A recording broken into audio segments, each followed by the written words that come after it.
ముందుగా ఈ వీడియో వీక్షిస్తున్నటువంటి వీక్షకులందరికీ కూడా మన ప్రభువును రక్షకుడైనటువంటి యేసుక్రీస్తు వారి పేరిట శుభవందనాలు తెలియజేసుకుంటున్నానండి. చాలా మంచిది పిల్లారా. తండ్రి అయినటువంటి దేవుడు మరలా ఈ రీతిగా మరొకసారి మీ ముందుకు నన్ను తీసుకుని వచ్చి మీ ముందు నిలవబెట్టుకున్నందుకు తండ్రికి ఎంతగానో కృతజ్ఞతాస్తుతులు చెల్లించుకుంటున్నానండి.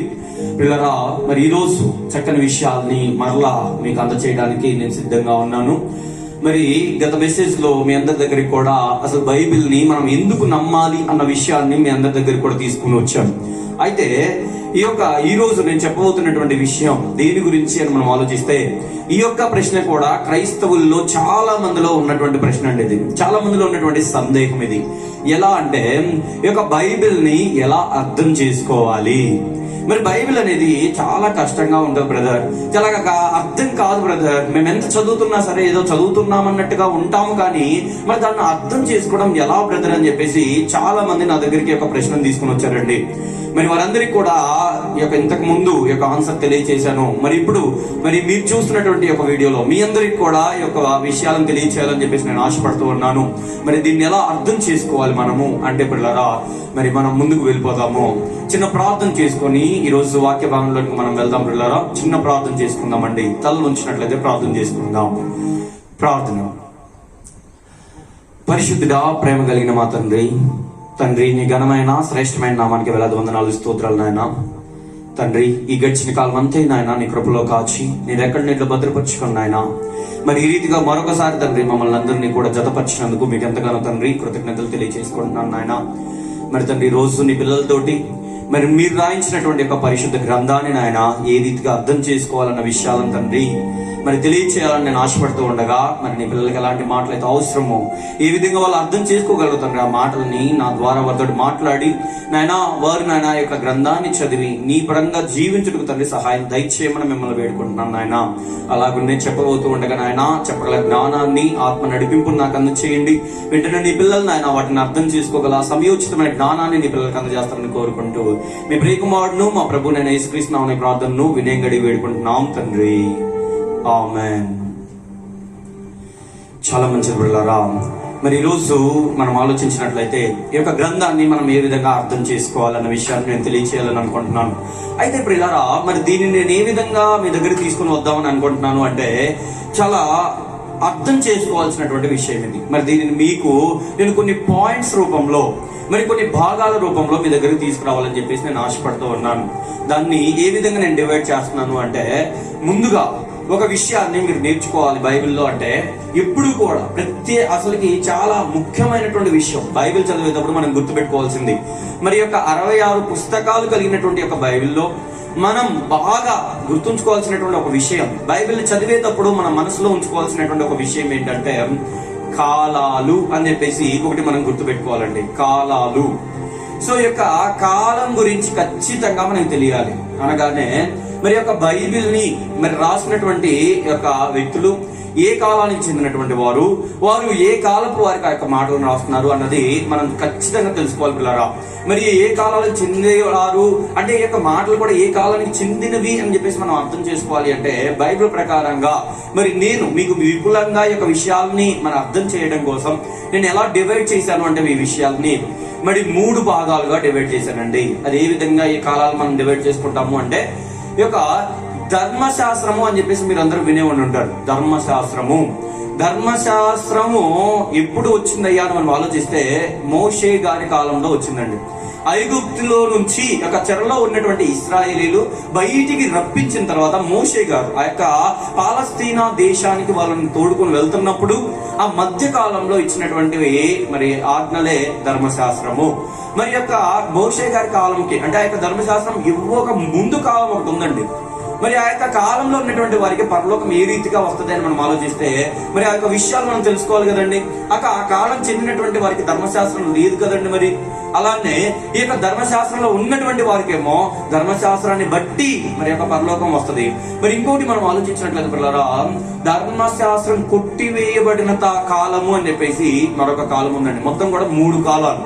మళ్ళీ ఒక్కసారి చెబుతున్నాను, ధర్మశాస్త్రము ముందటి కాలము, ధర్మశాస్త్రపు కాలము, ధర్మశాస్త్రము కొట్టివేయబడిన తరువాత కాలం. ఈ 3 కాలాలు కూడా ఖచ్చితంగా మనకి మనసులో ఉండాలి బైబిల్ చదివేటప్పుడు. ఇది ఏ కాలానికి చెందినటువంటి మాటలు అనేవి మనకు అర్థం కానట్లయితే ఖచ్చితంగా మనము తప్పుల్లోనికి వెళ్ళిపోతాం, తప్పుగా బైబిల్ని అర్థం చేసుకుంటాం. దేవుడు ఏ మాటలు మనం చెప్పాడో ఆ యొక్క మాటల ప్రకారంగా మన జీవితాన్ని మనము మలుచుకోలేమండి. కాబట్టి ఈ విషయాలు చాలా చాలా జాగ్రత్తగా మన మైండ్ లో ఉంచుకోవాలి. అందుకే దేవుడు అంటాడు, ఈ యొక్క పరిశుద్ధ గ్రంథమైనటువంటి ఒక బైబిల్ని మనం చదివేటప్పుడు మనం ఏ రీతిగా దీన్ని చదవాలి అంటే దేవుడు అంటాడు, చూడండి పిల్లరా, యెషయా గ్రంథం ఒకసారి చూద్దామండి. యెషయా గ్రంథం పిల్లరా, దయచేసి ప్రతి ఒక్కరు కూడా బైబిల్లో ఉన్నటువంటి ప్రతి ఒక్కరు కూడా ఓపెన్ చేసి ఈ యొక్క మాటను చూడవలసిందిగా నేను కోరుకుంటున్నానండి. యెషయా గ్రంథం 34వ అధ్యాయము 16వ వచనాన్ని ఒక్కసారి చూద్దామండి. యెషయా గ్రంథము 34వ అధ్యాయం 16వ వచనం. యెహోవా గ్రంథమును పరిశీలించి చదువుకొనుడి. చాలండి. చూడండి ఏమని మాట్లాడుతున్నాడు. యెహోవా గ్రంథమును, ఈ యొక్క దేవుని గ్రంథాన్ని, పరిశుద్ధ గ్రంథాన్ని, ఈ యొక్క బైబిల్ని మనం ఎలా చదవాలయ్యా అంటే ఏదో ఆషామాషాగా పైన చదివితే అర్థమయ్యే పుస్తకం అయితే బైబిల్ కాదండి. బైబిల్ని చదివేటప్పుడు ఖచ్చితంగా మనలో ఉండవలసినటువంటి లక్షణం ఏంటంటే పరిశీలిస్తేనే మనకి యొక్క గ్రంథం అనేది మనకు అర్థమవుతుంది పిల్లరా. పరిశీలించకుంటే ఈ యొక్క గ్రంథంలో ఉన్నటువంటి మాటలు మనకు అర్థం కావు. అందుకే ఈ యొక్క జ్ఞానిగా బైబిల్లో పిలువబడినటువంటి వ్యక్తి, చాలా గొప్పగా దేవుని దగ్గర ఆగబడినటువంటి వ్యక్తి ఎవరు అని మనం ఆలోచిస్తే సొలొమోను గారు. ఈ యొక్క సొలొమోను గారు ఒక పుస్తకాన్ని రాస్తూ ఆ యొక్క సొలొమోను గారు మాట్లాడుతున్నటువంటి మాటల్ని మనం ఆలోచిస్తే ఆయన ఒక్కసారి ఇంకొక మాట కూడా మనం చూద్దాం. ఒకసారి చూడండి ఆయన ఏమంటున్నారు. ప్రసంగి గ్రంథము ఒక్కసారి చూడండి పిల్లరా. ప్రసంగి గ్రంథము 7వ అధ్యాయము 24వ వచనం ఒకసారి చదువుదామండి. ప్రసంగి గ్రంథం 7వ అధ్యాయం 24వ వచనం. సత్యమైనది దూరముగాను బహు లోతుగాను ఉన్నది, దాని పరిశీలన చేయగలవాడెవడు అని చెప్పేసి మాట్లాడుతున్నాడు అండి. సత్యమైనది అనగానే ఈ యొక్క సత్యం, దేవుడు చెప్తున్నటువంటి మాటలు నిజమైనటువంటివి కనుక ఈ యొక్క నిజమైనటువంటి మాటలు, ఈ యొక్క సత్యమైనటువంటి మాటలు, ఈ యొక్క మాటలట మనుషులందరికీ కూడా దూరముగాను ఎలా ఉన్నాయంటండి, దూరముగా ఉన్నాయట, బహు లోతుగాను ఉన్నాయట, దాన్ని పరిశీలన చేయగలవాడెవడు అని చెప్పేసి మాట్లాడుతున్నాడు అండి. సో చాలా లోతుల్లో ఆ యొక్క మాటల్ని మనం ఆలోచించాలి. ఏదో పైన మనం చూస్తే అర్థమయ్యే మాటలు అయితే బైబిల్లో ఉన్నటువంటి మాటలు అయితే కాదు పిల్లలు. మనం ఆలోచిస్తే లోతుల్లోనికి వెళ్ళాలి.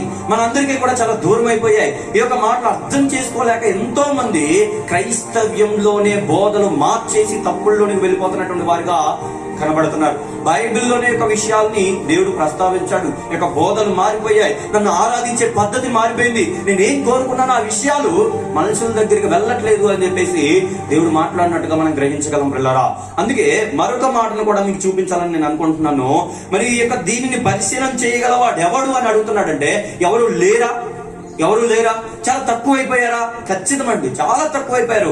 గ్రంథాన్ని ఆలోచించే వాళ్ళు, పరిశీలన చేసే వాళ్ళు ఇప్పటి కాలంలో చాలా తక్కువ. చాలా బద్ధకస్తులుగా తయారైపోతున్నారు. అసలు ఈ యొక్క బైబిల్ చదవాలన్న ఆలోచనలోనికి రాలేకపోతున్నారు. చాలా మంది అయితే ఒక మాట అంటూ ఉంటారు, ఇంట్రెస్ట్ లేదు బ్రదర్ అని చెప్పేసి మాట్లాడుతూ ఉంటారు. నిజంగా ఎంత దౌర్భాగ్యమైనటువంటి లక్షణాల్లోనికి ఇక క్రైస్తవ్యం వెళ్ళిపోతుందో. చాలా మంది ఒక తప్పుడు ఆలోచనలతో యొక్క బైబిల్కి చాలా దూరం అయిపోతున్నారండి. కానీ మీ అందరికీ కూడా ఈ యొక్క విషయాలను చాలా క్లుప్తంగా అర్థం చేయడం కోసం మరి వారియర్స్ ఆఫ్ గాడ్ టీమ్ గా మమ్మల్ని దేవుడు నిలబెట్టుకుని మీ దగ్గరికి ఈ విషయాలను తీసుకురావాలని చెప్పేసి ఆయన ఆశపడుతున్నాడండి. ఈ యొక్క మరొక మాటను కూడా మీకు చూపించి నేను ఈ యొక్క విషయాల్లోనికి మిమ్మల్ని లోపలికి తీసుకువెళ్తాను. ఒకసారి కొరింథీయులకు రాసినటువంటి పత్రిక చూడండి పిల్లరా. చూడండి పిల్లరా, 2వ కొరింథీయులకు రాసినటువంటి పత్రిక 10వ అధ్యాయము 2వ కొరింథీయులకు రాసినటువంటి పత్రిక 10వ అధ్యాయము 2వ కొరింథీయులకు రాసినటువంటి పత్రిక 10వ అధ్యాయం 7వ వచనాన్ని ఒకసారి చదువుకుందామండి. 7వ వచనం. సంగతులను పైననే మీరు చూచుచున్నారు. చూడండి పిల్లరా, సంగతులనట మీరు పైననే చూచుచున్నారు అంటున్నాడు. చూడండి, సంగతులనట మనము పైననే చూస్తున్నామంటండి. పైననే అంటే లోతుల్లోకి వెళ్ళట్లేదు ఎవ్వరు కూడా. ఈ యొక్క బైబిల్ని పట్టుకున్నటువంటి ప్రతి ఒక్కరు కూడా లోతుల్లోనికి వెళ్తే ప్రస్తుత సమాజం అయితే ఖచ్చితంగా ఇలా ఉండేది కాదు. మరి ఎందుకయ్యా యొక్క సమాజం ఈ విధంగా మారిపోయింది? ఎందుకయ్యా సమాజంలో ఈ విధంగా చెడు ప్రవేశించింది? ఎందుకయ్యా దేవుని మాటలు యొక్క సమాజంలో కరువైపోయాయి అంటే ప్రతి ఒక్కరు కూడా బైబిల్ చెప్తున్నా చూడండి ఆన్సర్. సంగతులను పైననే మీరు చూస్తున్నారు. పైనే సంగతులను చూస్తున్నటువంటి వారిగా ఉన్నారే తప్ప లోతుల్లోనికి వెళ్ళట్లేదు పిల్లరా. మరి మనందరం అయితే ఖచ్చితంగా లోతుల్లోనికి వెళ్ళాలి. మనకు బైబిల్ అర్థం కావాలి అంటే ఖచ్చితంగా లోతుల్లోనికి వెళ్ళి ఆలోచిస్తేనే మనకు అర్థమైందండి. మరి యొక్క బైబిల్ని మనం అర్థం చేసుకుంటా ఎట్లు అని మనం ఆలోచిస్తే, ఏ విధంగా మనం అర్థం చేసుకోవాలని ఆలోచిస్తే ఈ కాలాలు ఖచ్చితంగా తెలియాలి. ఈ 3 కాలాలను బట్టే ఈ యొక్క బైబిల్ మనకి క్లుప్తంగా అర్థమవుతుంది. లేకపోతే ఈ యొక్క ఏ ఆజ్ఞను తీసుకువెళ్ళి ఎవరిది మనకు పెట్టుకుంటామో అన్న చిన్న కన్ఫ్యూజన్ అనేది ఖచ్చితంగా వచ్చింది. ఈ విషయం మీకు అర్థం కావాలి అంటే ఖచ్చితంగా ఈ యొక్క వీడియోని చివరి వరకు మీరు చూడాలి. ఈ యొక్క విషయాల్ని నేను పార్ట్స్ గా డివైడ్ చేసి చెప్తున్నాను. పార్ట్ 1, పార్ట్ 2 అలా. ఈ యొక్క పార్ట్ 1 లో కొన్ని విషయాలను మీ దగ్గరికి నేను తీసుకురావాలని ఆశపడుతూ ఉన్నాను. ఈ యొక్క విషయాల్ని చాలా జాగ్రత్తగా ఆలోచించుకుంటూ ఒకటి తర్వాత ఒకటి చక్కగా వినండి. చక్కగా ఈ యొక్క బైబిల్ ఎలా అర్థం చేసుకోవాలని నేర్చుకోండి. దేవునికి ఈ యొక్క సంతోషాన్ని మీ అందరూ కూడా తీసుకురావాలని నేను ఆశపడుతున్న యొక్క మాటలు చెప్తున్నాను. సో ప్రతి ఒక్కరం కూడా మరి మన తండ్రిని సంతోష పెట్టడానికి ప్రయత్నిద్దామండి. సో ఈ యొక్క కాలాల్లోనికి మనం వెళ్ళిపోతే మరి మొట్టమొదటిగా ప్రజరా ఇక ధర్మశాస్త్రం గురించి మనకు బాగా అర్థం కావాలి. అసలు ధర్మశాస్త్రం అనేది ఎప్పుడు ఇవ్వబడ్డది అన్న విషయాల్ని నేను చెప్పాలి అంటే ఈ యొక్క ధర్మశాస్త్రం ఎవరిది, అసలు ఎవరికి ఇచ్చాడు దేవుడు, అసలు ఎందుకు ఇచ్చాడు అన్న విషయాలు మీకు అర్థం కావాలి. దానికోసం ఈ యొక్క ధర్మశాస్త్రాన్ని క్లుప్తంగా చెప్పడానికి నేను ప్రయత్నిస్తానండి. ఒక్కసారి ముందుగా రోమీలకు రాసినటువంటి పత్రిక చూద్దాం. రోమీలకు రాసినటువంటి పత్రిక 9వ అధ్యాయము, రోమీలకు రాసినటువంటి పత్రిక 9వ అధ్యాయము 4వ వచనాన్ని ఒకసారి చదువుదామండి. రోమీలకు రాసినటువంటి పత్రిక 9వ అధ్యాయం 4వ వచనం అండి. చూడండి, వీరు ఇశ్రాయేలీలు దత్తపుత్రత్వమును మహిమయు నిబంధనలను ధర్మశాస్త్ర ప్రధానమును అర్చనాచారాదులను వాగ్దానములను వీరివి. చూడండి వాళ్ళ వీరు ఇశ్రాయేలీలు.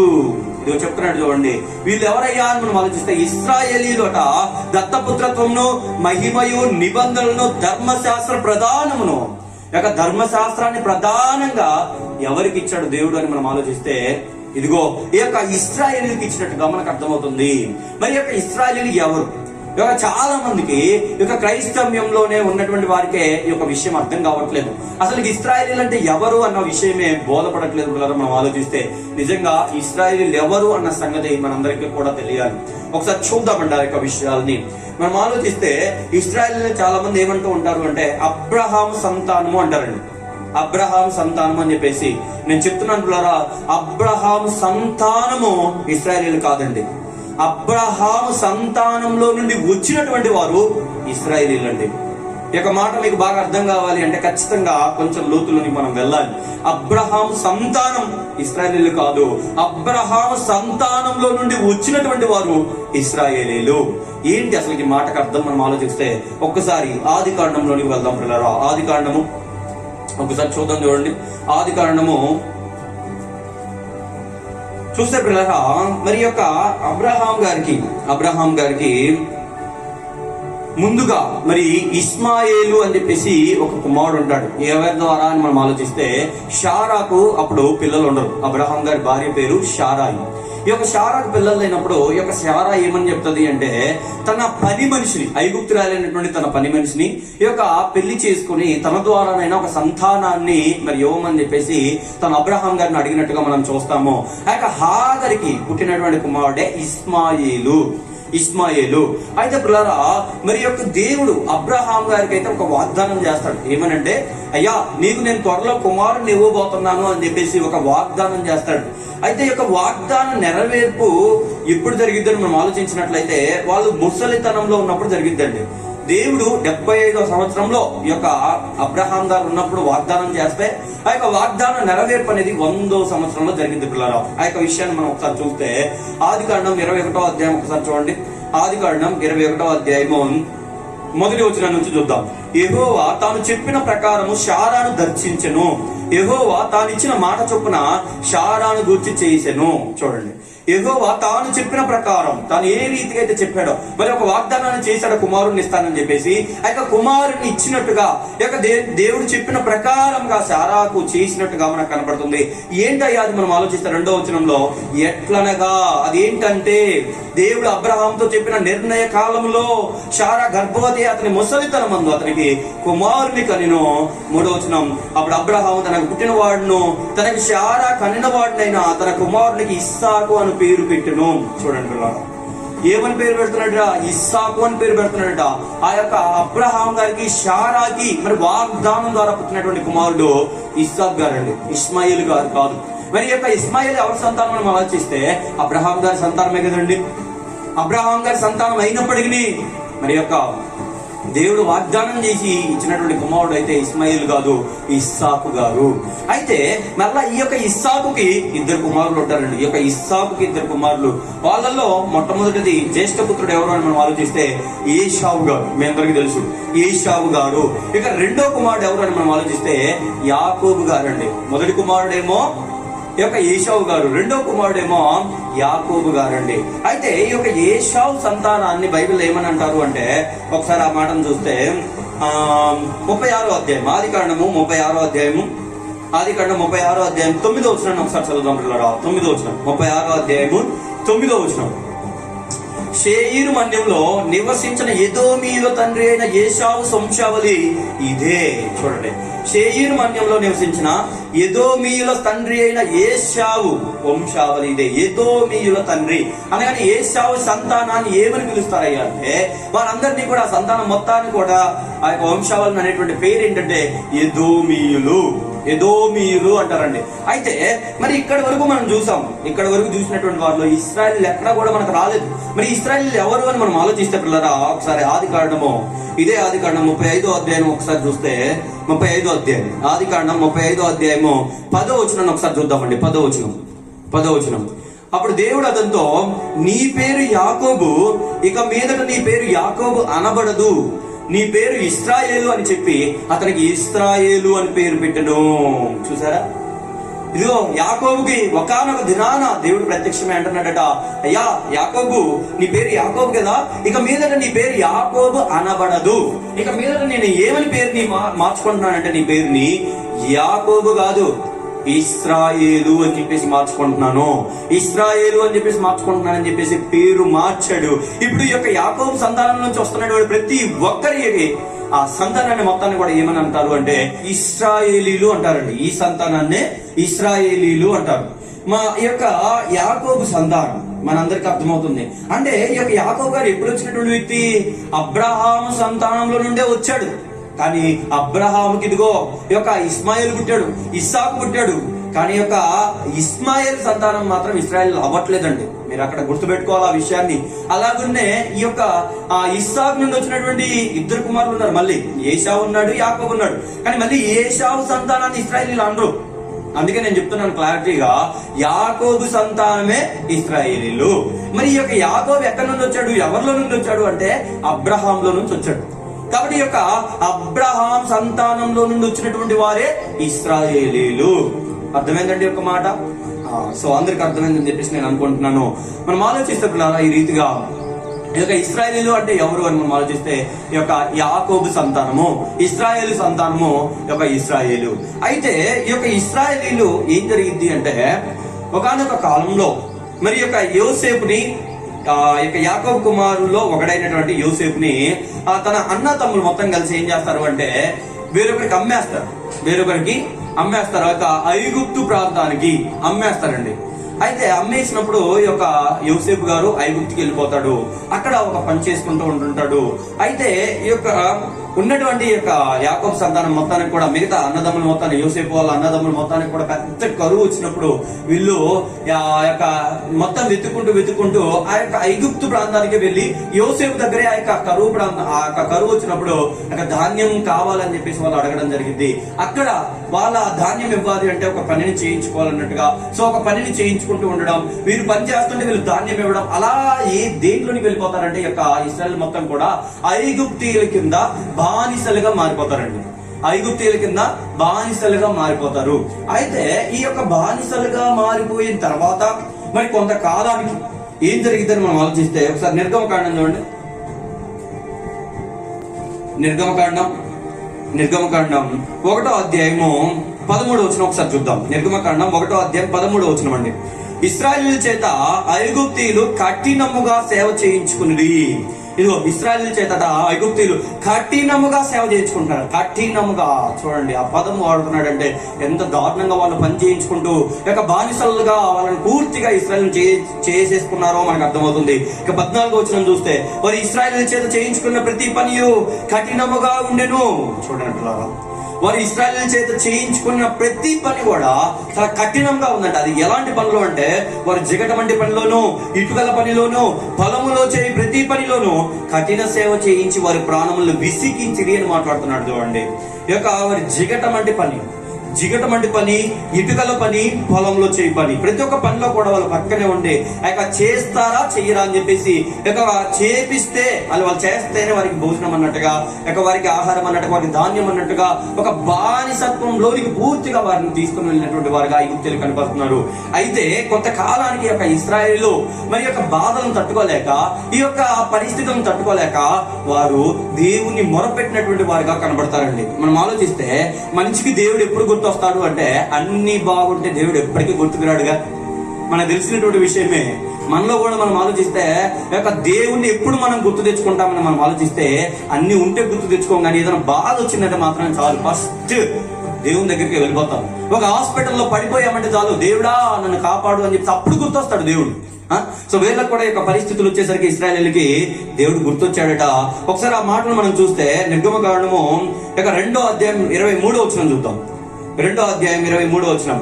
అలాగున అనేక దినములు జరిగిన మీదట ఐగుప్తు రాజు చనిపోయెను. ఇశ్రాయేలీయులు తాము చేయుచున్న వెట్టి పనులను బట్టి నిట్టూర్పులు విడుచుచు మొరపెట్టుచుండగా తమ వెట్టి పనులను బట్టి వారు పెట్టిన మొర దేవుని యొద్దకు చేరును. చూడండి పిల్లరా, ఎప్పుడైతే వీరి యొక్క మొరను పెట్టారో, ఎప్పుడైతే వీరి యొక్క బాధలను తట్టుకోలేక దేవునికి ఆ యొక్క ప్రార్థన చేశారో, వారి బాధలను పంచుకున్నారు దేవునితోటి.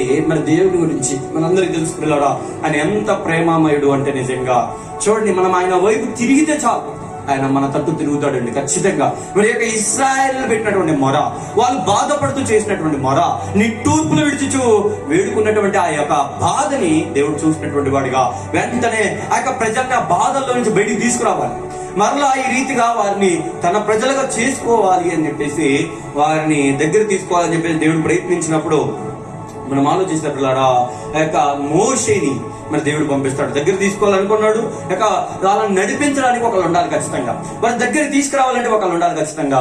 మరి దానికి ఎవరు కావాలి, ఎవరు ఉన్నారు అని ఆలోచించినప్పుడు మోషే గారు దేవునికి కనిపించినట్టుగా, మోషే దగ్గరగా హోరేబు కొండ మీద ఉన్నప్పుడు, మోషే నువ్వు నా పిల్లల్ని నడిపించాలయ్యా, వాళ్ళని నువ్వు దగ్గర తీసుకురావాలయ్యా నా దగ్గరికి అని చెప్పేసి వాళ్ళతో మాట్లాడడం మోషే గారితో మనం చూస్తాం.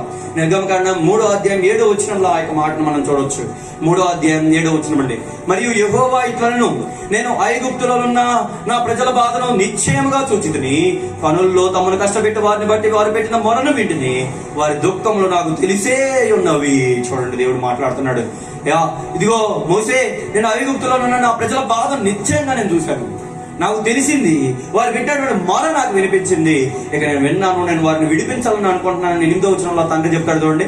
కాబట్టి ఐగుప్తీయుల చేతిలో నుండి వారిని విడిపించటకును ఆ యొక్క దేశంలో నుండి విశాలమైన మంచి దేశమును కనుక కనానీయులకును, హిత్తీయులకు, అమోరీయులకు, పెరిజీయులకు, హివ్వీయులకు, యెబూసీయులకు నివాస స్థానమై పాలు తేనెలు ప్రవహించు దేశమునకు వారిని నడిపించుటకును దిగి వచ్చి ఉన్నాను అని చెప్పేసి మాట్లాడి 10వ వచనంలో ఆయన అంటాడు చూడండి. కాగా రమ్ము మోషే, కాగా రమ్ము, నిన్ను ఫరో ఎద్దుకు పంపెదను, ఇశ్రాయేలీయులైన నా ప్రజలను నీ ఐగుప్తులో నుండి తోడుకొని పోవాలని అని చెప్పేసి విషయాల్ని మోషే గారితో తండ్రి మాట్లాడుతున్నట్టుగా మనకు అర్థమవుతుంది పిల్లరా. మనం ఆలోచిస్తేనండి, ఈ రోజు మీ అందరితో కూడా దేవుడు మాట్లాడుతున్నాడు. మీకు ఏ పరిస్థితులు ఉన్నాయో, మీరు వాక్యానికి దూరమై ఏ విధంగా బాధపడుతున్నారో, కానీ దేవుడు అనుకున్నాడు ఖచ్చితంగా వీరందరికీ కూడా ఈ మాటలు తెలియాలి. బైబిల్ని ఎలా అర్థం చేసుకోవాలో వీళ్ళకి అర్థం కావాలి, అసలు బైబిల్ని ఎందుకు నమ్మాలో వీళ్ళకి అర్థం కావాలి, అసలు మన యొక్క జీవితం ఏంటో, మన జీవిత పరమార్థం ఏంటో అర్థం కావాలి. దానికోసం ఖచ్చితంగా వారియర్స్ ఆఫ్ గాడ్ టీమ్ ని మీ ముందు ఉంచాలి, మీకు ఈ యొక్క మాటలను అందచేయాలని చెప్పేసి దేవుడు ఆశపడి ముందుగానే యొక్క మాటలన్నింటినీ కూడా మరి మా ద్వారా మీ దగ్గరికి తీసుకుని వస్తున్నటువంటి వాడిగా దేవుడు కనిపిస్తున్నాడు. అయితే పిల్లరా, మనం ఆలోచించినట్లయితే ఇక్కడ ఈ యొక్క ఇశ్రాయేలీయులు ఐగుప్తీయుల కింద బానిసలుగా ఉన్నటువంటి వీళ్ళు మరి బయటికి రావడానికి మరి దేవుడు బయటికి తీసుకొని రావాలని చెప్పేసి మరి మోషేను ముందుగానే పిలుచుకున్నట్టుగా మనకు అర్థమవుతుంది. అయితే ఒక మాట, ఇక్కడ వీళ్ళు యొక్క ఐగుప్తీయుల కింద బానిసలుగా ఎందుకు వెళ్ళారు అంటే వీళ్ళు చేసినటువంటి పొరపాట్లను బట్టేనండి. గుర్తుపెట్టుకోండి, వీరు చేసినటువంటి పొరపాట్లను బట్టే వీరు దేవునికి వ్యతిరేకంగా జీవితాన్ని గడిపినందుకే వీరి యొక్క బానిసత్వంలోనికి వెళ్ళినటువంటి వారిగా కనబడతారు.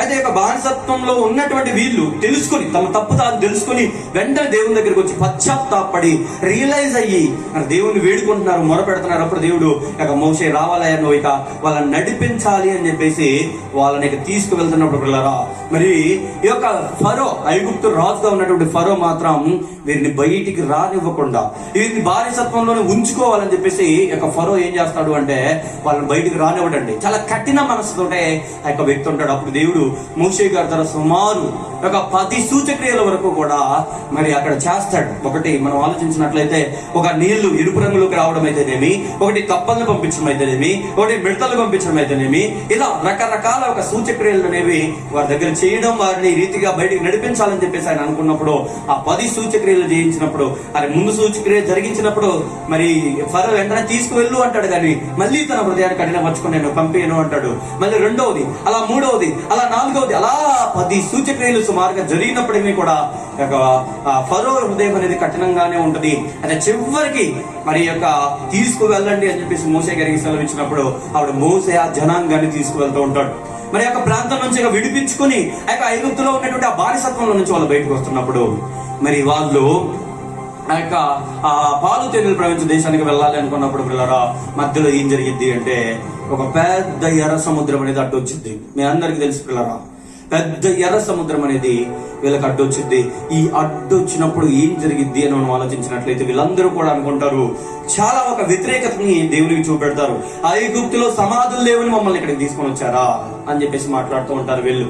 మనం ఆలోచిస్తే అప్పుడు మోషే ఏం చేస్తాడు అని మనం ఆలోచిస్తే ఈ యొక్క అక్కడ ధైర్యంగా ఉండి ఒక మాట అంటాడండి మోషే గారు. ఒకసారి నిర్గమకాండం 14వ అధ్యాయం వచ్చి ఆ మాటలు చూద్దాం. మనం చెప్పుకోవాల్సినటువంటి విషయం మరి చెప్పడానికి నేను త్వరగా తీసుకువెళ్తున్నాను. చాలా జాగ్రత్తగా ఈ యొక్క విషయాలు ఆలోచించండి. ఇవన్నీ కూడా మీకు తెలుసు అని చెప్పేసి నేను అనుకుంటున్నాను. నిర్గమకాండం 14వ అధ్యాయము యొక్క 11వ వచనం చూద్దాం. ఎర్ర సముద్రం అడ్డు వచ్చినప్పుడు వారు మాట్లాడుతున్నటువంటి మాటలు, అతడు వారు మోషేతో, ఐగుప్తులో సమాధులు లేవని అరణ్యంలో చచ్చులకు మమ్మల్ని రప్పించితివా, మమ్మల్ని ఐగుప్తులో నుండి బయటికి రప్పించి మమ్మల్ని ఇట్లు చేయనేలా అని చెప్పేసి మరి యొక్క మోషే గారిని వారు ప్రశ్నించినప్పుడు, వారు ఎంతగానో ఆయన బాధ పెట్టినప్పుడు, కానీ మోషే గారు మాత్రం ఎక్కడ బెదరకుండా వారు ఆ యొక్క వారు చెప్పినటువంటి ఆ మాటలకి ఆయన జవాబిస్తున్నటువంటి మాట ఏంటంటే 13వ వచనం చూడండి. అందుకు మోషే, భయపడకుడి, యెహోవా మీకు నేడు కలుగ చేయు రక్షణను మీరు ఓరక నిలుచుండి చూడుడి అని చెప్పేసి మాట్లాడుతున్నాడండి. దేవుడు కలుగజేసి ఆ రక్షణని మీరు ఓరక నిలుచుండి చూడండి అని చెప్పేసి ఈ యొక్క మోషే గారు మాట్లాడినట్టుగా మనకు అర్థమవుతుంది. అయితే ఈ యొక్క మాట ఆయన ఎలా పలికాడు, ఏ విధంగా అని మనం ఆలోచిస్తే దేవుని నమ్మినటువంటి వ్యక్తిగా ఈ యొక్క ఆశ్చర్య కార్యాన్ని తన కళ్ళ ముందు చూస్తాడు అన్నట్టుగా ఆయన మరి ఈ రీతిగా మాట్లాడడం, అంత గొప్ప ఆశ్చర్య కార్యాన్ని వాళ్ళందరూ కూడా అక్కడ చూడడం అనేది మనం గమనించాం. అవునా పిల్లరా? మరి ఇప్పటివరకు కూడా సుమారు 10 సూచక్రియల వరకు కూడా ఆ యొక్క ఐగుప్తు ప్రాంతంలో చేశాడు. అయితే ఇప్పుడు ఈ యొక్క ముందు వెళ్తున్నప్పుడు ఆ యొక్క ఎర్ర సముద్రం అడ్డొచ్చింది. ఆ వెనకేమో ఒక ఫరో సైన్యం తరుముకుంటూ వస్తుంటది. వాళ్ళకి ఏం చెయ్యాలో అర్థం కానటువంటి పరిస్థితి. వాళ్ళు అనుకుంటూ ఉంటారు, మరి వాళ్ళ పరిస్థితి ఏంటి? ఇప్పుడు ముందుకు వెళ్దామా, సముద్రంలో పడతాం, వెనక్కి వెళ్దామా, వీళ్ళు మళ్ళీ ఐగుప్తు దేశం మనకి తీసుకుని వెళ్ళిపోయి మనల్ని ఇంకా దారుణంగా హింసిస్తారు అని చెప్పేసి వాళ్ళు చాలా భయపడుతూ ఉంటారు. కొన్నిసార్లు సమస్యలు మనకి ఎలా వస్తూ ఉంటాయంటే, కొన్నిసార్లు సమస్యలు మనల్ని ఏ విధంగా బలోపేతం చేస్తూ ఉంటాయంటే, ఒక సామెత ఉంటది, ముందు నొయ్యి వెనక గొయ్యి అంటుంటారు. ఇలాంటి ఒక పరిస్థితి అనేది మనకు చోటు చేసుకుంటూ ఉంటది. చాలా దారుణమైనటువంటి పరిస్థితి అని చెప్పేసి మనకు అనిపిస్తూ ఉంటది. కానీ గుర్తుపెట్టుకోండి, ఆ యొక్క సమస్య ఎప్పుడూ కూడా మనం దేవుని కోణంలో చూసినప్పుడు అది చిన్నదిగా కనిపిస్తుంది. దేవుని కోణంలో చూడకుండా మనుషుల మాత్రులుగా మనము ఇక మనిషి ఆలోచనలో ఉంటాం చూసారా, అప్పుడు మనకు అది ఆ యొక్క పెద్దదిగా కనిపిస్తూ ఉంటది మనం ఆలోచిస్తే. కాబట్టి ఎప్పుడు కూడా సమస్యని దేవుని కోణంలో మనం చూడాలి. ఇక్కడ ఈ యొక్క విషయాన్ని మీ అందరూ కూడా గ్రహించాలని చెప్పేసి నేను అనుకుంటున్నాను. అయితే ఇక్కడ నుంచి ఇక దేవుడు బయటికి రప్పించి వీరిని కూడా ఎన్నో అద్భుతాలు కళ్ళ ఎదుట చేసి, నా పిల్లలారా మీరు చాలా చక్కగా ఉండాలి, నా మాటల ప్రకారం మీ జీవితాన్ని ఉంచుకోవాలి. ఇదిగో చాలా మంది అన్య దేవతల వైపు తిరుగుతున్నారు, వారు అన్య దేవతలను పూజిస్తున్నారు, మీరు మాత్రం ఆ విధంగా పూజించకూడదు. మీరు మాత్రం నాకు అనుగుణంగా ఉండాలి. అంటే నాకు అనుగుణంగా ఉండాలి అంటే, నాకు మీరు దగ్గర అవ్వాలి అంటే మీకు నేను ఏం చేయాలనుకుంటున్నాను అంటే 10 ఆజ్ఞల్ని ఇవ్వబోతున్నాను. మీరు పాటించే విధంగా, మీరు యొక్క మాటల్ని బట్టి మీ జీవితాన్ని మలుచుకునే విధంగా, ఇదిగో మా దేవుడు మాకు ఈ మాటలు చెప్పాడు, ఈ మాటల ప్రకారం మా జీవితాన్ని ఉంచుకోవాలి అన్నట్టుగా ఇశ్రాయేలీయులారా మీరందరూ ఉండాలని చెప్పేసి దేవుడు ఏం చేస్తాడు అంటే ఇశ్రాయేలీయులకి యొక్క ధర్మశాస్త్రాన్ని, ఆ 10 ఆజ్ఞల్ని ధర్మశాస్త్రము అంటారు, ఆ యొక్క ధర్మశాస్త్రాన్ని వారికి ఇచ్చినటువంటి వాడిగా దేవుడు కనిపిస్తాడు. అది కూడా నిర్గమకాండం 20వ అధ్యాయంలో మనం గమనించవచ్చు. ఒకసారి ఫాస్ట్ గా ఆ యొక్క మాటలను చూద్దాం. చూడండి, నిర్గమకాండం 20వ అధ్యాయము, నిర్గమకాండం 20వ అధ్యాయము మొదటి వచనం. దేవుడు ఈ ఆజ్ఞలన్నీ వివరించి చెప్పిను, నీ దేవుడైన యెహోవాను నేనే దాసుల గృహమైన ఐగుప్తు దేశంలో నిన్ను వెలుపలికి రప్పించితిని, నేను తప్ప వేరొక దేవుడు నీకు ఉండకూడదు. ఒక్కసారి ఆలోచించండి. ఆ యొక్క దేవుడు, ఆ తండ్రి ఏమని మాట్లాడుతున్నాడు అంటే, ఇదిగో నీ దేవుడైన యెహోవాను నీ దేవుడు నేనే అయ్యా, ఇదిగో నిన్ను ఆ ఐగుప్తు దేశంలో నిన్ను విడిపించింది నేనే, నీ కళ్ళ ముందు అద్భుత కార్యాలను చేసింది నేనే. ఆ యొక్క అంత గొప్ప ఆశ్చర్య కార్యం ఏంటి, ఈ యొక్క ఎర్ర సముద్రాన్ని 2 పాయలుగా చేల్చడం అనేది కూడా మనం చూస్తే మరి చాలా గొప్ప ఆశ్చర్యకార్యం, వాళ్ళ కళ్ళ ముందు ఆ కార్యాన్ని జరిగించే దేవుడు మరి ముందుకు తీసుకుని వచ్చాడు. మనం ఆలోచిస్తే అంత గొప్ప కార్యం నేను చేసి తీసుకుని వచ్చాను, నేనే మీ దేవుడు అని చెప్పేసి ఆయన చెప్పుకుంటూ, నేను తప్ప వేరే దేవుడు మీకు ఉండకూడదు అనడం తప్పంటారా? ఒకసారి ఆలోచించండి. ఆయన చేసినటువంటిదే ఆయనే చెప్తున్నాడు, నేను మిమ్మల్ని చేసుకున్నాను, మిమ్మల్ని నేను సృజించుకున్నాను, మిమ్మల్ని యొక్క ఐగుప్తు దేశంలో రప్పించింది నేనే అని చెప్పేసి ఆ తండ్రి చెప్పుకోవడం తప్పంటారా? ఆ మాట ప్రకారంగా ఉండాలి అని చెప్పేసి నిజంగా పిల్లలుగా మనందరం ఉండాలంటారా కాదంటారా? ఖచ్చితంగా ఉండాలండి. ఇక ఇశ్రాయేలు కూడా మనం ఆలోచిస్తే ఖచ్చితంగా ఇశ్రాయేలు కూడా ఉండాలి. కానీ వీళ్ళు ఏం చేస్తారో తెలుసా? ఈ యొక్క 10 ఆజ్ఞల్ని దేవుడు ఇస్తే ఆ యొక్క ఆజ్ఞలు కూడా చాలా ఇష్టంగానే ఉంటాయి, చాలా బాగుంటాయి. మనం చదువుకుంటే చూడండి, నేను తప్ప వేరొక దేవుడు ఉండకూడదు. ఎంత బాగుంది, నిజమే కదా. వేరొక దేవుడిని మనం తీసుకురాకూడదు, అన్ని దేవుళ్ళలోని మనం వెళ్ళకూడదు అన్నది క్లారిటీగా మాట్లాడుతున్నాడు కదా.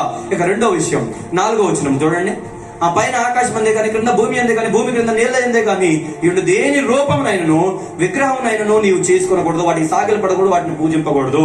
మరి నిజమే కదండి. మరి ఒక విగ్రహాన్ని పూజించకూడదు. ఈ యొక్క విగ్రహంలో నేను పైన ఉన్నాను, పై నుంచి ఒక కార్యాలను జరిగిస్తున్నాను అని చెప్పేసి చెప్పడం తప్పంటారా? కాదు కదండి. మనం ఆలోచిస్తే చాలా గొప్పగా యొక్క మాటలు మనకు కనిపిస్తున్నాయి. అలాగే ఇంకొక మాట 7వ వచనం, నీ దేవుడైన యెహోవా నామమును వ్యర్థంగా ఉచ్చరింపకూడదు అంటున్నాడు. నిజమే కదండి. మరి ఆ దేవుని యొక్క నామాన్ని మనం ఏ విధంగా చెడగొడతాం? ఒక పెద్ద వ్యక్తి మనకు సహాయం చేస్తున్నప్పుడు ఆయన పేరుని మనం చిన్న చిన్న విషయాలకు ఉపయోగించి ఆయన్ని బాధపరుస్తామా? కాదు కదా. వ్యర్థంగా మనం ఉచ్చరింపకూడదు కదా. అలాగే 8వ వచనం, నెక్స్ట్ చూడండి, విశ్రాంతి దినం పరిశుద్ధముగా ఆచరించడానికి జ్ఞాపకం ఉంచుకోవాలి మీరు అందరూ అంటున్నాడు. విశ్రాంతి దినాన్ని పరిశుద్ధంగా ఉంచుకోవాలి. ఆ యొక్క విశ్రాంతి దినంలో మీరు అందరూ కూడా కూర్చొని ఆ యొక్క విషయాలు జ్ఞాపకం తెచ్చుకోవాలి. నీ తరము, నీ తర్వాత తరము, నీ తర్వాత తరము, నీ పిల్లల తరాలు అన్ని కూడా ఒక విషయాలు మర్చిపోకూడదు అని చెప్పేసి దేవుడు మాట్లాడడం. అలాగే ఇంకా 12వ వచనంలో అంటున్నాడు, నీ దేవుడైన యెహోవా నీకు అనుగ్రహించే దేశంలో నీవు దీర్ఘాయుష్మంతుడు అవునట్లు నీ తండ్రిని నీ తల్లిని సన్మానించుము అంటున్నాడు. సో యొక్క తండ్రిని తల్లిని మనం సన్మానించాలి అని చెప్పేసి దేవుడు మాట్లాడుతున్నాడు. నిజంగా దేవుని యొక్క మాటలు ఎంత గొప్పయో చూడండి. మరి నిజమే కదండి. తల్లి తండ్రి అంత గొప్పగా మనం చేసుకుని అంతగా కానీ అంతగా వాళ్ళ కష్టార్థాన్ని త్యాగాన్ని సంత నడిపించినందుకు మరి వారి యొక్క త్యాగాన్ని మనం మరిస్తే ఎలాగండి? అందుకే వారిని మనం సన్మానించాలి, వారిని మనం విడిచిపెట్టకూడదు అని చెప్పేసి మాట్లాడుతున్నాడు. అలాగనే 13వ వచనం చూస్తే, నరహత్య చేయకూడదు, ఇక వ్యభిచరింపకూడదు, దొంగిలకూడదు, నీ పొరుగు వారి మీద అబద్ధ సాక్ష్యం పలకూడదు అని చెప్పేసి ఈ రీతిగా ఆ యొక్క ఆజ్ఞలను ఇవ్వడం జరిగింది.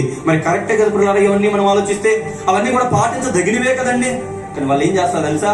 వీటన్నిటిలో నుంచి ఈజీగా వైదొలగినటువంటి వారిగా కనబడతారు. ఈజీగా వైదొలిగినటువంటి వారిగా, ఇక దేవుని మాటలను తృణీకరించినటువంటి వారిగా వారు కనపడతారు. ఇక వీళ్ళు ఏం చేస్తారో తెలుసా అండి? ఇక మోషే గారు కొండ మీద నుంచి మరి ఇంకా రాకముందే వీళ్ళు ఏం చేస్తారంటే ఒకసారి చూడండి, నిర్గమకాండం 32వ అధ్యాయం చూడండి ఒకసారి. నిర్గమకాండం 32వ అధ్యాయం, నిర్గమకాండం 32వ అధ్యాయము మొదటి వచ్చినప్పుడు రావు. మోసే కొండ దగ్గర తడవ చేయట ప్రజలు చూసినప్పుడు ఆ ప్రజలు అహరోను వద్ద కూడి వచ్చి, ఇదిగో మోసే వాళ్ళ అన్నయ్య దగ్గర కూడి వచ్చేసట, లెమ్ము మా ముందర నడుచుడు ఒక దేవతను మా కొరకు చేయము, ఐగుప్తులో నుండి మమ్మల్ని రప్పించిన మోసే అనేవాడు ఏమాయనో మాకు తెలియదని అతనితో చెప్పిరి. చూడండి పిల్లగా, యొక్క మా ముందర ఒక దూడను చేయడానికి, ఇదిగో మా ముందర ఒక దేవతను చేయడానికి, ఇదిగో లిమ్ము అహరోను మాకు అది చేసి పెట్టాలి నువ్వు, ఆ మోషే అనేవాడు ఏమైనా మాకు తెలియదు అంటున్నారంటే ఒకసారి ఆలోచించండి. మోషే దగ్గరగా ఉండి నడిపించినటువంటి వ్యక్తిని ఏమాయనో అని మాట్లాడుతున్నారు అంటే ఇక దేవుడు గుర్తున్నాడు అంటారా? అస్సలు లేడు. అందుకే మనం ఆలోచిస్తే వీళ్ళు ఎంత దౌర్భాగ్యమైనటువంటి పరిస్థితికి వెళ్ళిపోతారు అంటే, యెహోషువ గ్రంథం చూడండి ఒకసారి. యెహోషువ గ్రంథం ఎంత నిజంగా చాలా బాధ కలిగించేటువంటి మాట. దేవునికి అయితే చాలా చాలా బాధ కలిగిస్తుందండి. ఒకసారి ఆ మాటను చూద్దాం.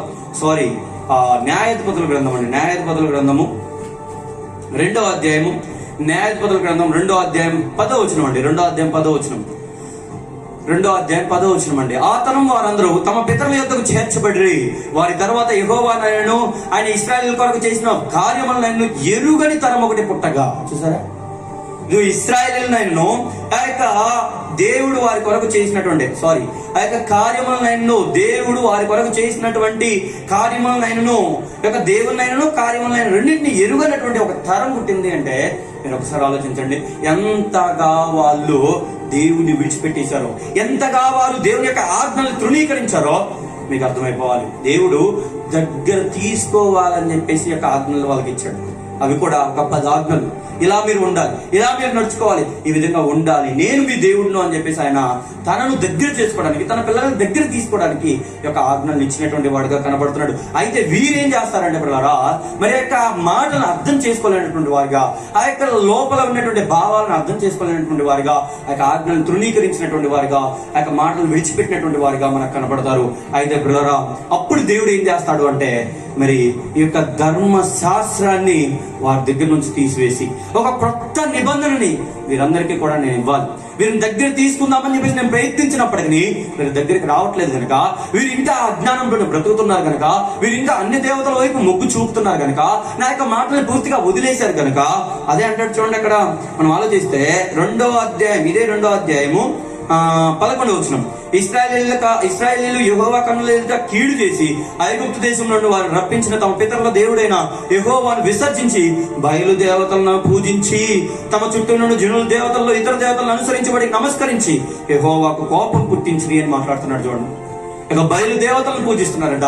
ఎంత అజ్ఞానంలోనికి వీళ్ళు వెళ్ళిపోయారు చూడండి. ఇక వీరికి ఎంత ఆజ్ఞలు ఇచ్చినప్పటికీ, వీరెంత దగ్గర తీసుకుందాం అనుకున్నప్పటికీ వీరైతే దగ్గరికి రాలేకపోయారు దేవునికి.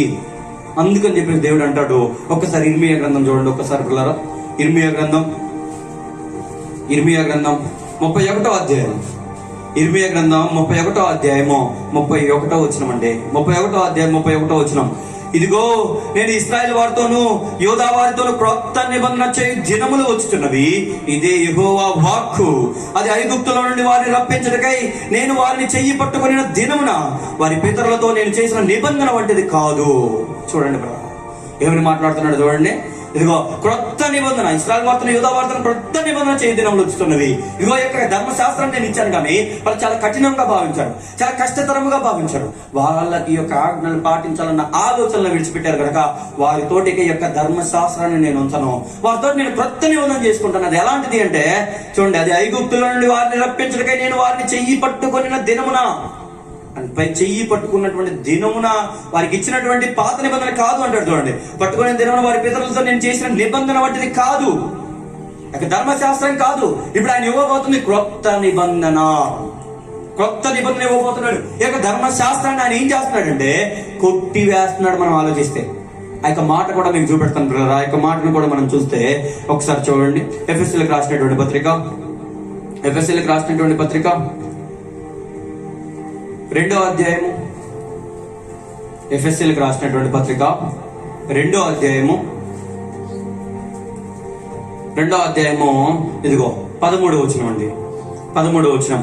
ఆయనను మునుపు దూరస్తులైన మీరు ఇప్పుడు క్రీస్తు యేసునందు క్రీస్తు రక్తం వలన సమీపస్తులు ఉన్నారు అని చెప్పేసి ఎఫెసీయులతో మాట్లాడుతాను అంటున్నాడు. 14వ వచనంలో ఆయన మన సమాధానం అయ్యుండి మీకును మాకును ఉండిన ద్వేషమును అనగా విధి రూపకమైన ఆజ్ఞలు గల ధర్మశాస్త్రమును తన శరీరమందు కొట్టివేయుట చేత, చూడండి, మధ్య గోడను పడగొట్టి మన ఉభయులను ఏకము చేసిన అంటున్నాడు చూడండి. ఇక్కడ ఆయన మన సమాధానం అయ్యుండి మీకును మాకును ఉండిన ద్వేషమును, మీకును మాకును ఉన్నటువంటి ద్వేషాన్ని అనగా విధి రూపకమైన ఆజ్ఞలు గల ధర్మశాస్త్రమును తన శరీరమందు కొట్టివేయట చేత.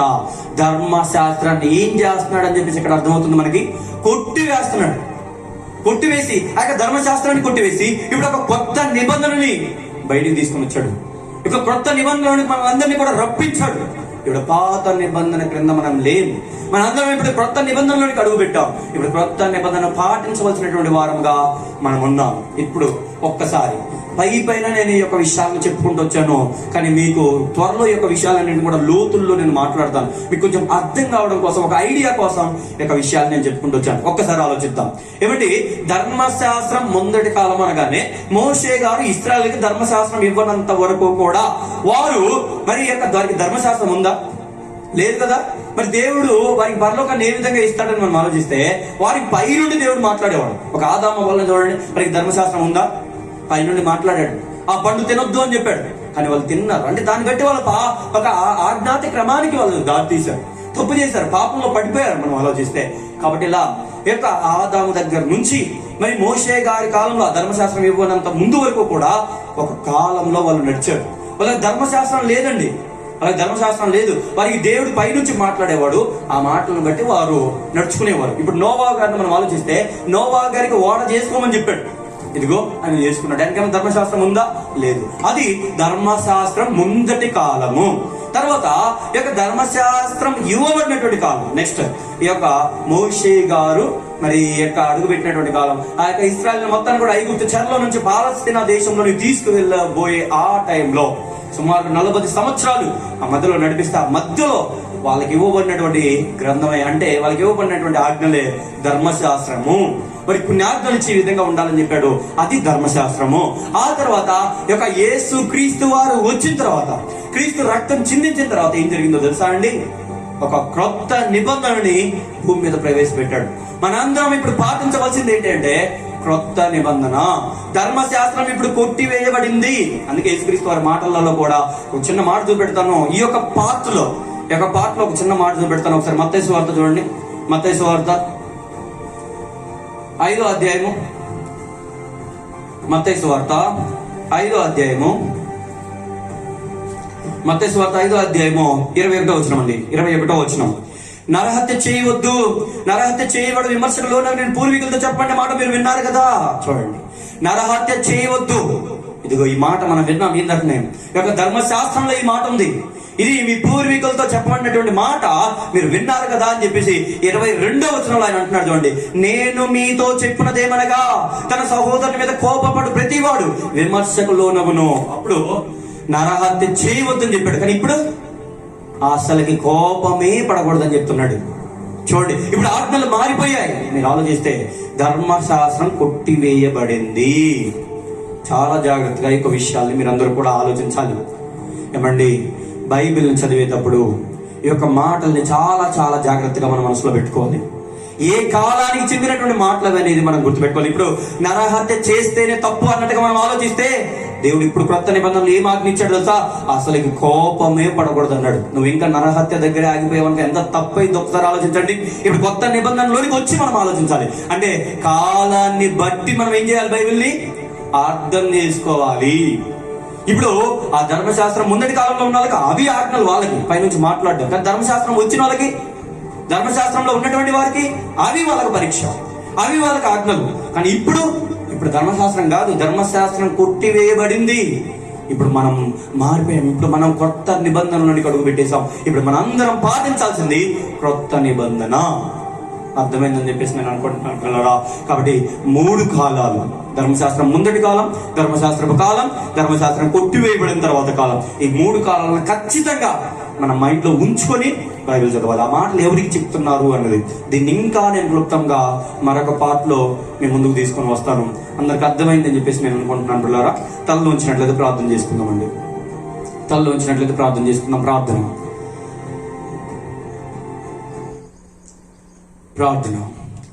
మహోన్నతుడు మహాగణమైన మా ప్రియ పరలోకపు తండ్రి, నీ ఘనమైన శ్రేష్టమైన నామానికి వేల వందనాలు, స్తోత్రాలు నాయన. ఎంత విలువైనటువంటి మాటలు తండ్రి, ఎంత గొప్ప మాటలు తండ్రి నాయన. ఈ యొక్క మాటలు తెలియక చాలా మంది క్రైస్తవ్యంలో నాయన తప్పుల్లోకి వెళ్ళిపోతున్నారు.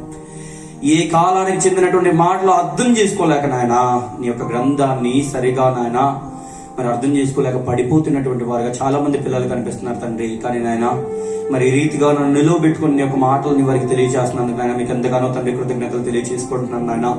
మరి వింటున్నటువంటి ప్రతి ఒక్క బిడ్డని పేరు పేరున మీకు జ్ఞాపకం చేస్తున్నాను తండ్రి. ఇంకా నీ మాటలని నాయన తెలుసుకుని నీ యొక్క గ్రంథాన్ని వారు అర్థం చేసుకుని నాయన నీ ప్రకారంగా జీవించడానికి తండ్రి సహాయం దయచేయమని మిమ్మల్ని వేడుకుంటున్నాను నాయన. తండ్రి ప్రతి ఒక్క బిడ్డ ఏ పరిస్థితుల్లో ఉన్నాడో నాకైతే తెలియదు, కానీ సాతాను ఏ యొక్క చెరలో వాళ్ళని బంధించిందో నాకు తెలియదు, కానీ నాయన మరి యొక్క మాటలు విన్న తర్వాత నుంచి అయినా తండ్రి నీ యొక్క ఆ మాటల్లోనికి నాయన నీ పరంగా వారి జీవితాన్ని మలుచుకునే పిల్లలుగా ప్రతి ఒక్కరు ఉండడానికి సహాయాన్ని దయచేసి నడిపించుకుంటారని కోరుకుంటూ, అలాగే నేను విన్నటువంటి మాటల్ని నాయన వారు మర్చిపోకుండా వారి హృదయాల్లో భద్రపరుచుకొని నాయన మరి గొప్పగా జీవించడానికి నీలో నిలబడడానికి తండ్రి వారందరికీ కూడా సహాయం దయచేస్తారని కోరుకుంటూ, మీ చిత్తం మీద మరొకసారి నేను ఈ రీతిగా కలుసుకుంటూ మన సమయం మన దినాన్ని మాకు అందరికీ కూడా అనుగ్రహిస్తారని కోరుకుంటూ, మీ ప్రియకుమారుడును మా ప్రభు నేను యేసుక్రీస్తు అతి పరిశుద్ధమైన నామమున ప్రార్థనను వినయంగడి వేడుకుంటున్నాం తండ్రి. ఆమేన్. అందరికీ కూడా వందనాలు పిల్లరా.